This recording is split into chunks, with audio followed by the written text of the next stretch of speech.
thinking about, I think it's Hebrews 11, that says, without faith, it is impossible to please God. And this whole thing has been a walk of faith. And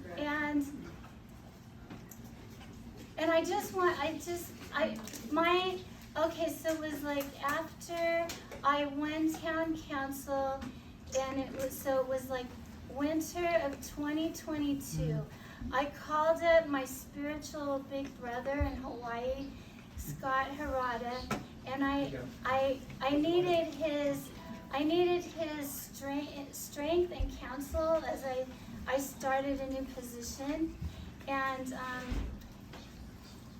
that was only 2 months before he died and went to heaven. And the 2 days before he died, he called me from the hospital, and he said, "You have to run for state senate because you have to do things that are impossible for yourself. You have to do things out of faith. You have to do something that is too big for you to do on your own."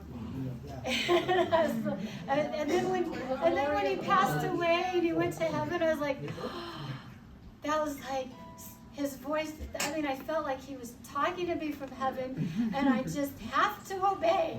And so no matter how afraid I felt about doing something, and that was like 2022, 2021, and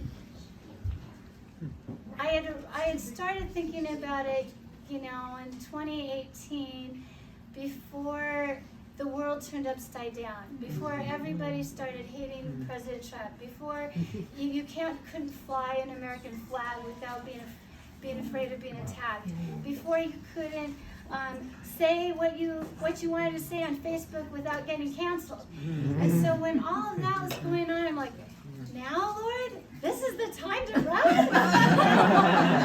And so when I've been on interviews, the last interview when Jill went with me to NPR, her big question was like, it had something to do with being the only Republican, and I was like, well, no one would want to run as a Republican in this climate. You wouldn't want to do this in order to be popular. And so, but it's that verse, from Hebrews 11, without faith, it's impossible to please God.